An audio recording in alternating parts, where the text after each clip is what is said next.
Morning, everybody. Mark Gilbert here. It's great to be back with you again here on the Saturday morning Science of Mind Conversations series.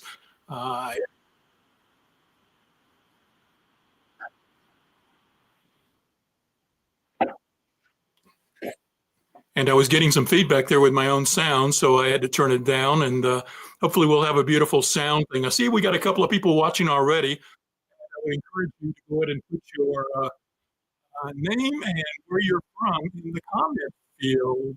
Good morning, Shay. I see you're here with us this morning, and I think you might have been here last time when I had some funky sound issues going on, and I'm hoping they are not occurring today. So Shay, I'll ask you, can you hear me okay? And if you just drop me a note and say yay or nay or whatever, it'd be great. Hopefully the answer is yes. In any case, I just want to mention to everyone that it is that time of year where we transcend beyond the Science of Mind textbook and into other resources. If you were watching the intro when we were coming in this morning, one of the things that it shows is that we cover the Science of Mind textbook chapter by chapter, and we do that earlier in the year. We started in January. No, the sound is weird again, Shay says. Okay. Wow. You know, everything seems to be okay on my end, and I tested it, so I'm really not sure what to do, to be honest. It says I'm using the right microphone and all of that. So calling in tech help. Okay. Well, you know, it's very difficult for me to know what to do here.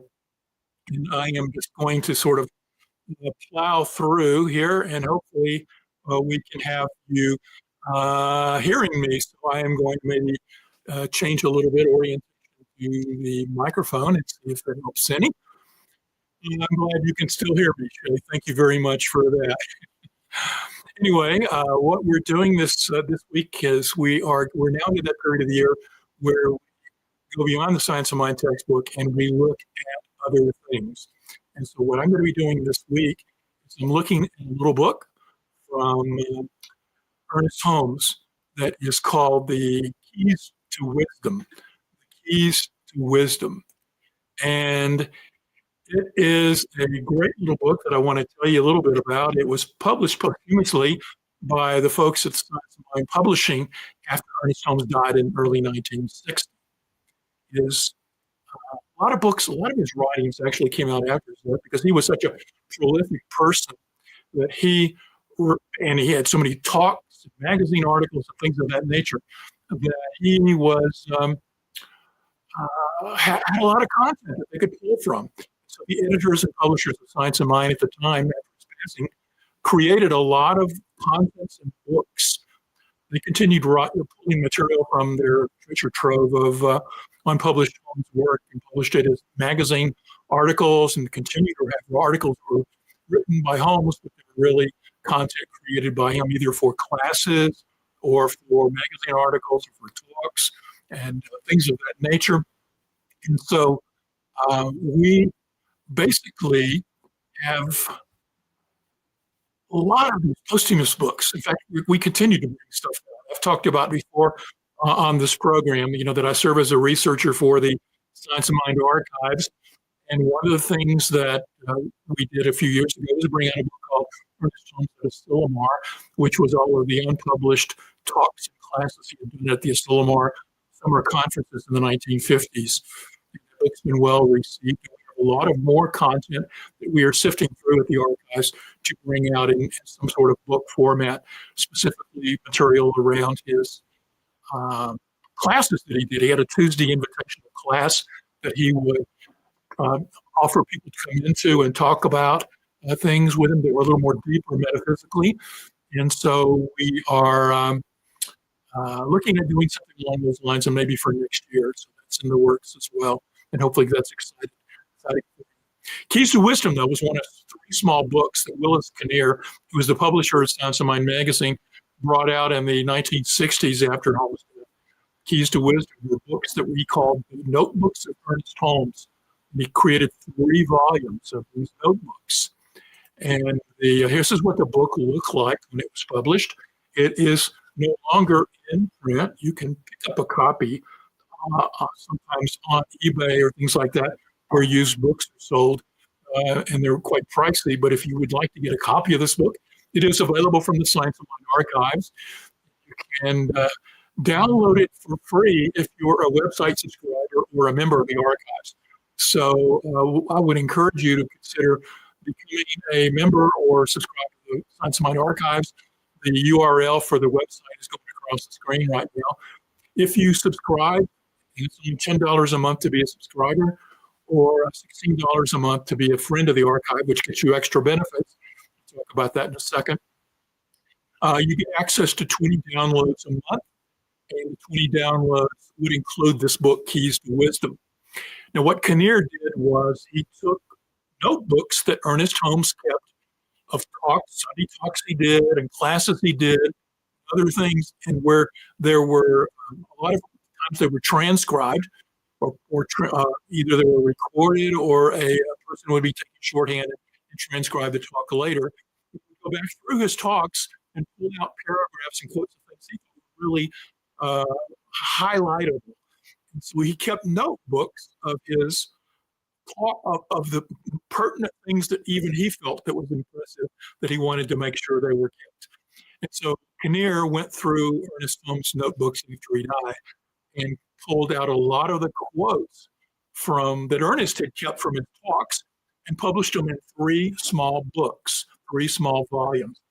As you can see from the one I'm holding up, it's a very small book, and it has maybe a little under 100 pages in it, and the book is primarily just little quotes and sections like that.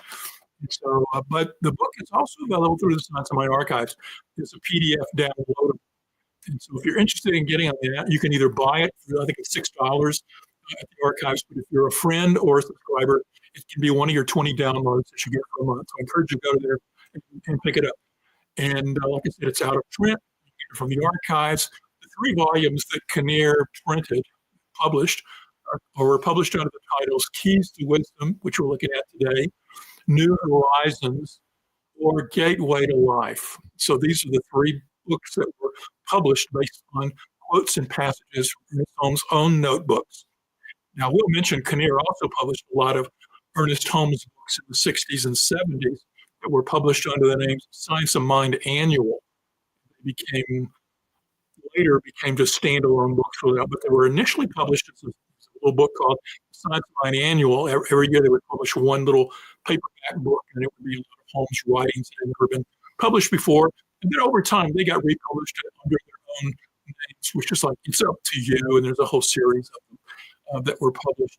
And they're good books as well. There's so much content out there on Holmes. But what I want to do today is to look at some of the quotes. And I'm going to be throwing some quotes up on the screen from his book, Keys to Wisdom. And I hope that these quotes draw something from you. I've got the first one up there now. And what I want to do is when I put these quotes up there, I want you to think about, what does this mean to you? What does this mean to you? And what I would like you to do is, again, share your name, where you're from in the comment field, so I can throw that up and indicate that you're here and acknowledge you. But if you have a comment or thought about the quote that I put on the screen, I would love to hear from you on what you think that quote means to you, what that quote means to you. And I'm going to be giving sort of my take on the quotes as well as we go through the next few minutes, looking at this book, Keys to Wisdom. And that's when we constantly discard old ideas and take on new and better ones. The mind gives us no rest. The instinct urges us on. The intuition draws us upward. When Holmes made this comment, what was he talking about? Was he talking about to you? You know, to me, what he's saying is that there is something in us that's pushing us to grow and evolve and move upward. And one of those things is that what he calls a divine urge, an urge in us to be creatively expressing ourselves in our lives, and also the urge to move upward towards the spirit. We are spiritual beings having a human experience, but we're mired in the world of physical effects and the world that's going on around us. And what I want to do is to make sure that we move upward in our consciousness, the recognition that there's a transcendent field or a life that transcends the physical form. And Holmes continuously points us to that. So with yes, our human experiences are real experiences, but we're moving and evolving upward. And there's an urge in us that's pushing us not only to express our creative talents, but expressing us to create new ideas, expressing us to move and evolve upward. And so that thing, when we listen to spirit, it's intuition talking to us. Intuition talks to us.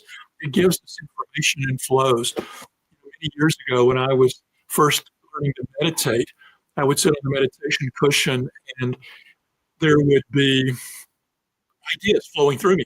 And I would get frustrated because I wanted to quiet my mind, have some sort of meditative experience. But what I recognized over time was that a lot of that information flowing through me was intuitive wisdom. So oftentimes I would stop after meditation, just jot down notes, things that had come through meditation. So meditation was not only a time for quieting my mind, but it was a time for getting in tune with the infinite and feeling like turning on a radio station and dialing the frequency. That meditation allowed me to connect into that intuition at a greater level. So what does that quote mean for you? If you've thought about that, I would love to hear your comments on it. And, I think that we all can feel, if you're here today, you'll probably feel that intuitive urge within you that's pushing you on inward and upward. Let's look at another quote. All the holy books of the world were written by people like ourselves. We have many of our Christian friends who truly believe that the Christian Bible is the inherent word of God. It was dictated by God from divine sources. I have no doubt that some of the people who transcribed the Bible back in 2,000, 3,000 years ago, that some of the aspects of what they were receiving was probably divinely inspired flow, just like I was talking about a moment ago. But the key thing is that it was a desired flow. It wasn't, spirit writing the words down. It was spirit working through someone, and that we are all those ones that can be worked through.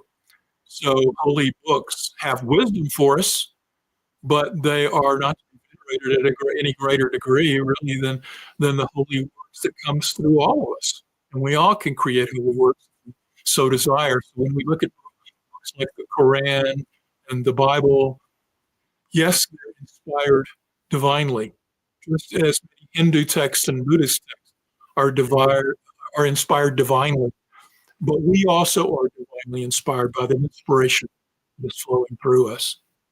So what do you think that means? If any of these quotes catch you, drop a little note in the comment field. I would love to see your comments on what you think is that quote is going on. And again, I hope you can hear me okay. I understand there's a little problem with the sound. Let's look at another quote. Again, this all comes from Keys to Wisdom, a small book published after Ernest Holmes' death, taken from his notebooks of quotes and passages that he gave in talks and speeches and classes that he felt were so critical and important that he wanted to put them down and write them. And they were collected into 3 small volumes after his death. The first of which is Keys to Wisdom, available from the Science of Mind archives. It's one of your free downloads if you're a member or subscriber. This quote, I thought appropriate, considering all of the stuff that's going on in the world today. Every time we talk with people, there's concerns about the state of our political world. There's a lot of people walking on eggshells and feeling a lot of angst over the physical world's political environment. And I certainly understand those feelings. But here's a quote from Holmes from one of his notebooks that was in this book. He says, no government can legislate morals or ethics any more than a government can legislate happiness or peace of mind. These are qualities which the soul must immediately perceive and immediately experience and do so individually. It's there seems to be a natural inclination in us as human beings to seek a savior outside of us. There's a natural step, I think, for many of us on our spiritual path as we're moving through this human experience where everything appears to be in a duality, separate and apart. I appear separate from you, you are separate from me. This technology is separate from me, etc. But as you grow on the spiritual path, you recognize that all of this is a oneness. It's all interconnected in a vast degree of the divine that God is expressing through you and me and through this technology and through everything we interact with. So it's all God, as is the government that we call our leaders, and any religion or any of the other institutions that are in our world of form. And we oftentimes have an indication or a feeling within us when things aren't going right that we want something outside of us to come in and catch us and surround us and protect us and save us. The very nature of one common understanding of Christianity, which I don't think is the accurate one, to be honest, but is that people feel like, you have to accept Jesus as your Savior in order to be saved in this lifetime. There's like a looking outside yourself for this entity, Jesus. Now, I believe Jesus has a great power, and we can have a presence and relationship with Jesus. That the Christ consciousness in us, and we'll see quotes on this later, is something in us that touches us into the same God energy that God was in, that God was in Jesus. But I don't think that, looking at Jesus as an external being, as someone who's going to save me, is the meaning of my life, nor the meaning of yours. Nor do I see that government is there to save us, or any particular person is there to save us. In fact, all of the external searching is just a process we go through in order to know ourselves better and recognize that the answer and the salvation was already with us all the time. The one we were looking for was us, was in us. God was already in us. That our salvation was to turn our attention inward and to find that God in us in its wisdom and its intuition, and recognize that it had the ability to shift our thinking and awareness so that we could, in a sense, save ourselves. And that's ultimately what it's about. It's about changing our consciousness to recognizing our oneness, and that the divine and Christ consciousness that was in Jesus is in us, and that we can tap into it. And it is pushing us and urging us along to remember the truth of our divine oneness with all that is. Nothing outside of us is going to be telling us what ethically to do. That all of this is something that we have to learn and grow from.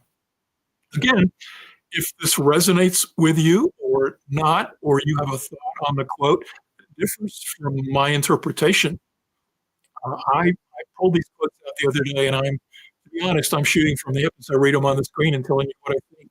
If you've got a thought, your thought is for you. And I would love you to share your thought as well. So if you have a thought on any of these quotes, even if I've moved on to another quote, drop me a note. Drop a note in the comment field. Again, if you're watching, I'd love to hear from you, know who's here watching and where you're from. So otherwise, let's go to another quote.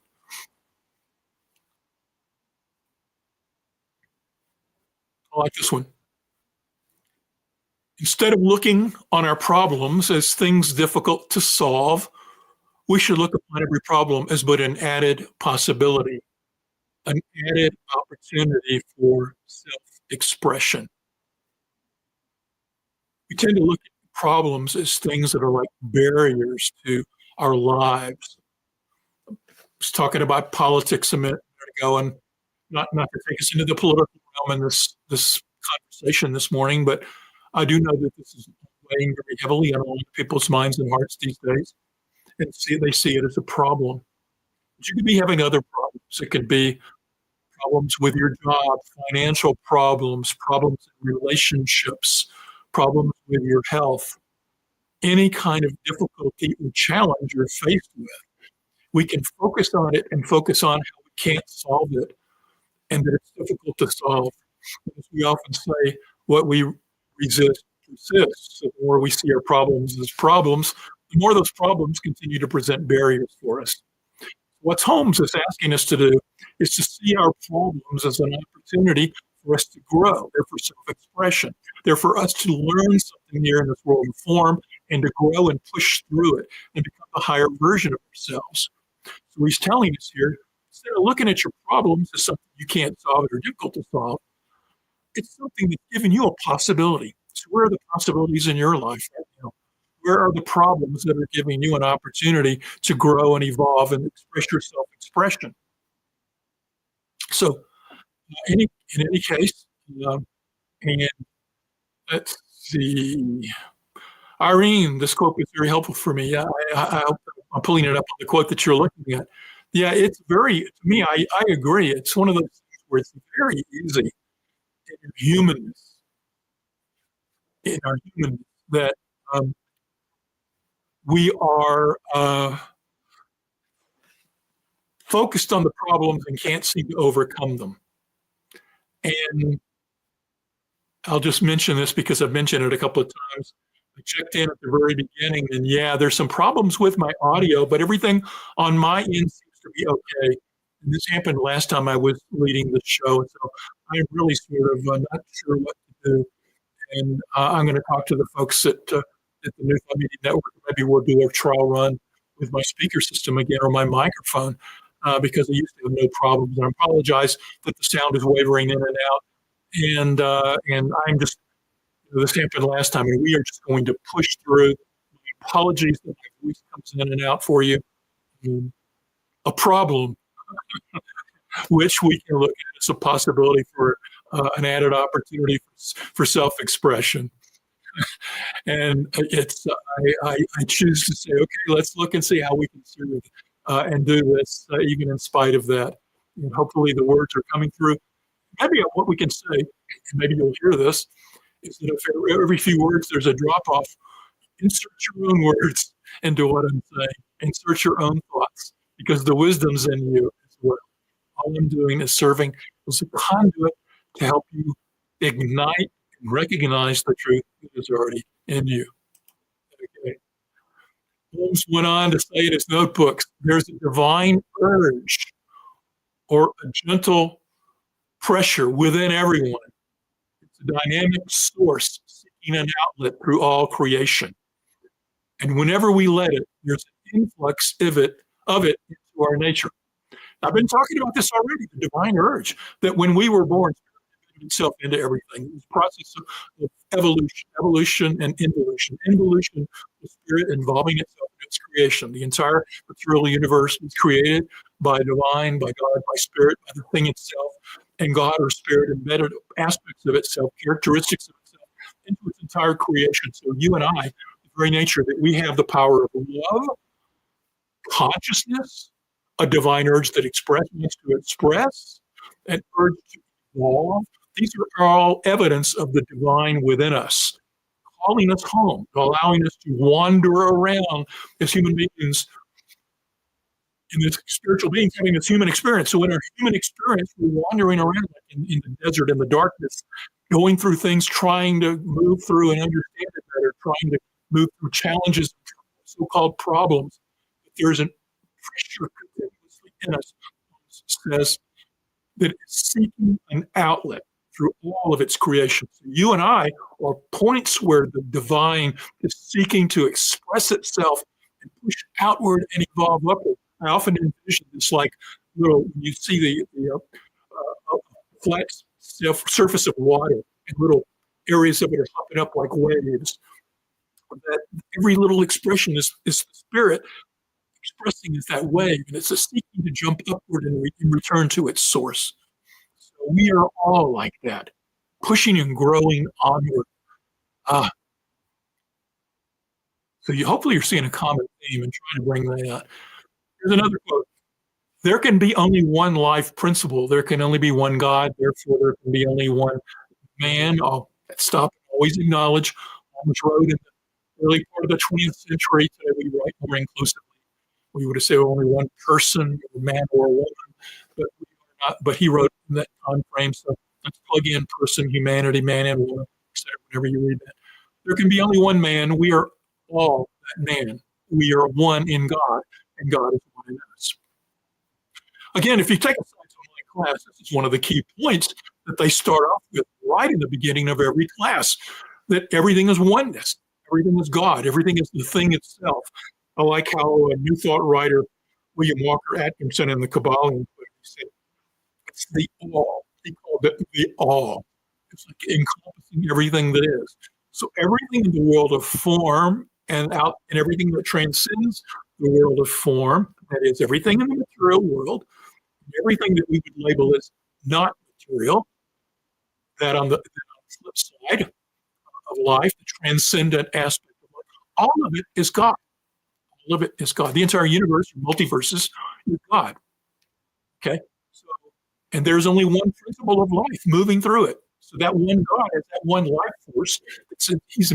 He, she, it is embedding itself into its creation, those divine characteristics. So again, it's the remembrance that we are all in this flow of oneness. We are aspects of that one. Again, I know I'm repeating myself, but when we focus on our life and our issues, it reminds us that we're separate and apart. And what we need to do is take time every day to focus on our commonality, the fact that we are one. The more we can shift our attention towards you and I are one, everything that I experience that appears to be outside of me is connected with me in a vast degree of oneness, that is the divine, and everything that I'm interacting with is God expressing as that thing. God's Aurobindo wrote it, and Holmes quoted this because he loved it so much, is that we exist for the bliss of the divine. We exist for the bliss of the divine. The bliss of the divine is created by the divine having itself, that it came from the divine, and then interacting in relationship with itself. And so when we interact with one another, it's God talking to God. It's the divine interacting with the divine. And that interaction is for the bliss of that underlying spirit of God. So, again, if any of these quotes raise a question, or anything I'm saying raises a question, or you have another take on it, or a deeper take on it, just, be sure to drop a comment on it. I'm watching the comments to see if we get something in. I do recognize and apologize for the sound problems I know that you're having. Let's move on to the next slide. Or the sound problems I'm having, or we're having is the one. The spirit could know nothing outside itself. That would be God and something else. Spirit is all, the center and circumference of everything that exists, both manifest and unmanifest. I think I just said this in other words a moment ago. Everything is one, but spirit can't know anything other than spirit. So when we're experiencing something that we think is less than, all it is spirit that's forgotten its source, an aspect, an individualized expression of spirit. So when we look at those people who are arguing with us, or we're in conflict with, or when we look out at the world and we see all the political divisiveness, all it is people who are spirit with different perspectives, arguing with spirit with different perspectives. And what we need to do is, we can, and that doesn't mean we can't have our own perspective on it. We have a human experience, and we're moving through stuff too. So yeah, we can look at it. But one of the things that's important is that when you see that conflict, is to not be enmeshed in the conflict. Yes, have healthy boundaries. Yes, speak up for what you believe is true and all of that.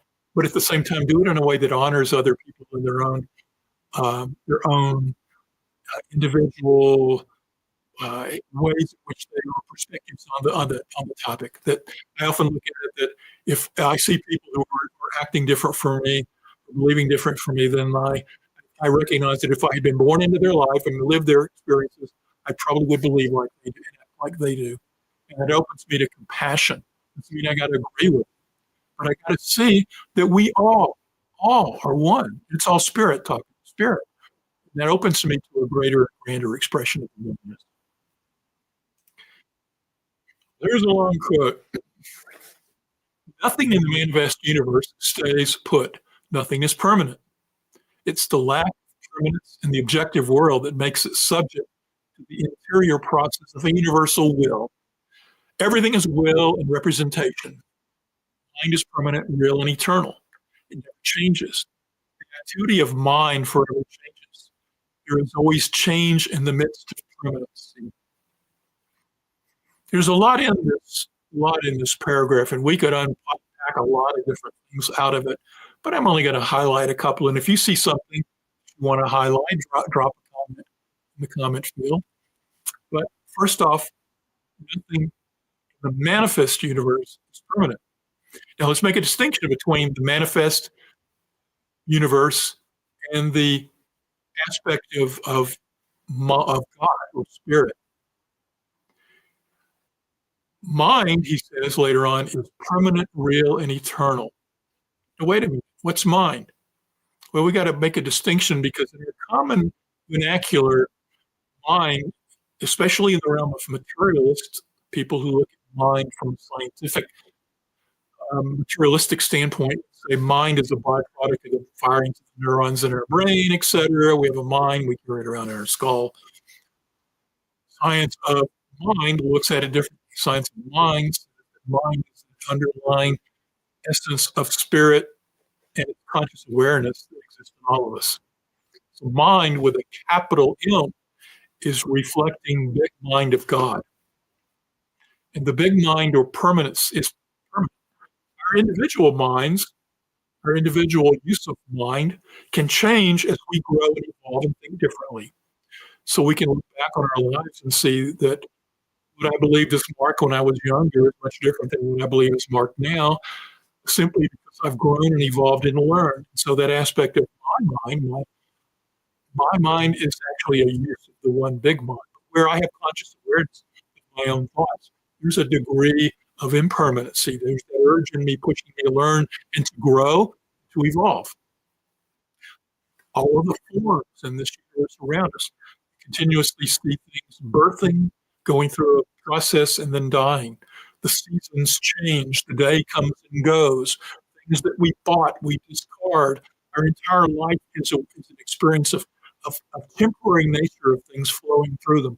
That's in the manifest universe. But as we turn to the unmanifest realm of spirit, the thing itself, to mind with a capital M, we're tapping into a realm that is permanent. It's often talked about the fact that we live in the relative world because we're relating to one another in relation, and that is our temporary world, is our world of relations. But at the highest levels of spirit, there's the absolute realm where things are not in relationship. They know they're all one. And so we are on a gradient from the world of form to the world of spirit. As we move from form to spirit, we move from temporary nature to the recognition of the unity and oneness of everything. But we don't just leave form, we come back and live in form with a greater awareness of it. So the idea is to recognize that it's the lack of permanence in this objective world that makes it subject to the interior process of a universal will. We look out at the world and see how it changes. We have within access to us the permanent spirit through intuition, where we can now call into and see the temporary nature of the objective world and to ask ourselves, what would be a higher expression in this world? And that we can tap into the absolute, the divine God, power of the divine, to bring about a higher level of expression in the world of form. So this is what causes us to say there's a gap between what spirit knows is possible, what we're experiencing in the world, physical world. There's a gap between those. In our consciousness, we can continue to move up to bridge that gap.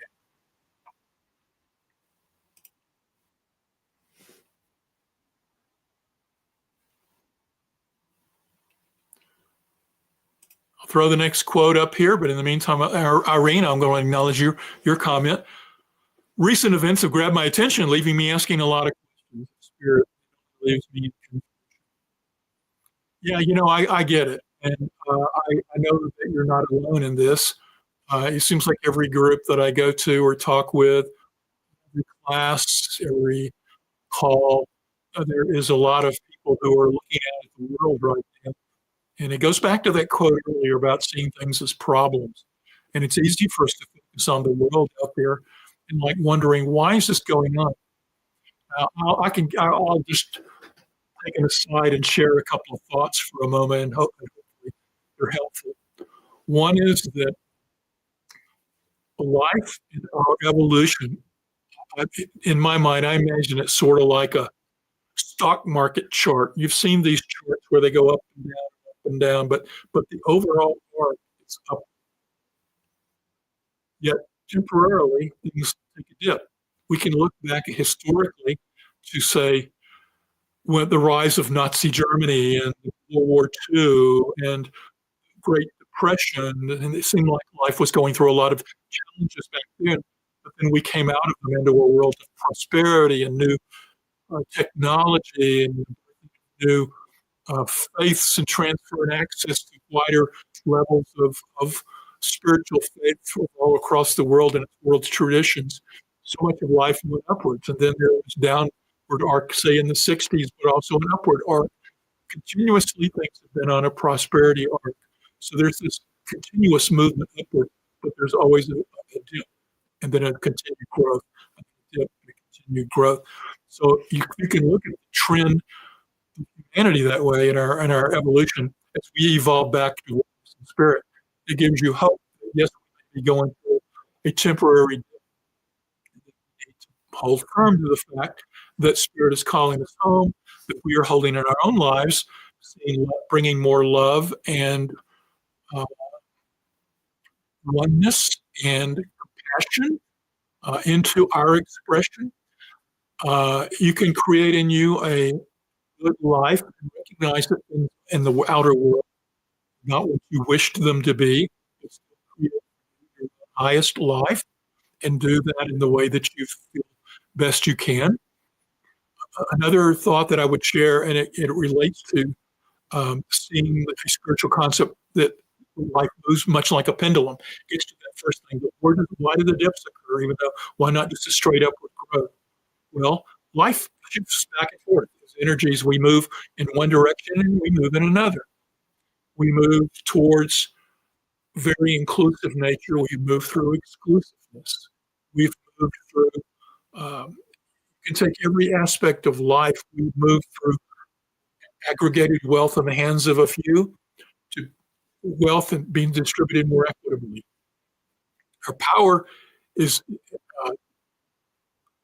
the growth of governments has been the same way. That there's been monarchies leading to dictators. The benevolent monarchs pass away, dictators take over, lead to the birth of democracies. Democracies flourish. There's times that we have waxing and waning of everything.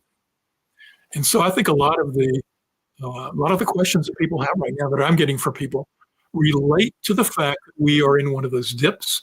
We're on a pendulum. And the pendulum swing also gives me optimism because we know that humanity goes and it swings far out. And one of the things that I think a lot of times our human experiences give us is contrast. It's contrast about what we like and what we don't like. If you're a fan of the Abraham Hicks teachings, I know they stress this a lot in theirs, is that oftentimes the contrast gives us the knowledge and wisdom of what we don't want. Sometimes we have to move through the stages of experience of what we don't want so that we as humans can collectively come to the grips with the fact that this is not what we want and we want something better. And then we push through our consciousness the pendulum back. So we go through experiences, we go through problems, and all of the problems are simply opportunities for us to grow, as the quote was earlier. So it can lead us in confusion because it's not what we want. But our desire is to try to see through it and to try to see how can we take this in our own lives and be a conduit for good, for love. What is it we want to bring on the planet? And can we bring more of it on the planet and do that in our own sphere of influence? It's real easy to look at the world out there and say, oh, the world is big and I'm just this one little individual. And what ability do I have to change the world out there? And what I want you to remember is that we all are change agents. The very nature of your consciousness and your interactions with others, you have a sphere of influence and people that you can talk on. Yes, do things in the world of politics, in the world of form. Write your congressman, write the people that you want them to take action to do things. Join political movements and causes and do all of that stuff that you're called to do.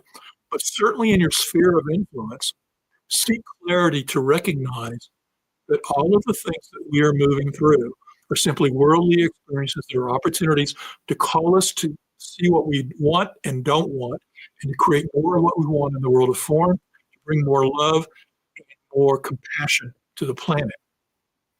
So if we can do that, then we can change how we look at these worldly events.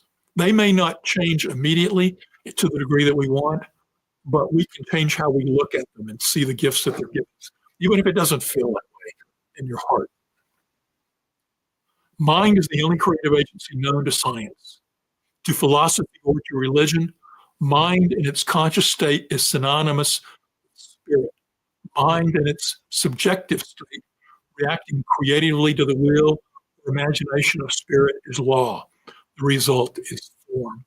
I sort of hit on this a few minutes ago.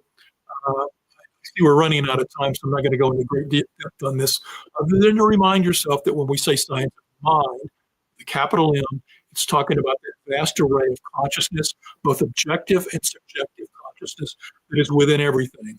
So everything in the universe has mind or consciousness within it.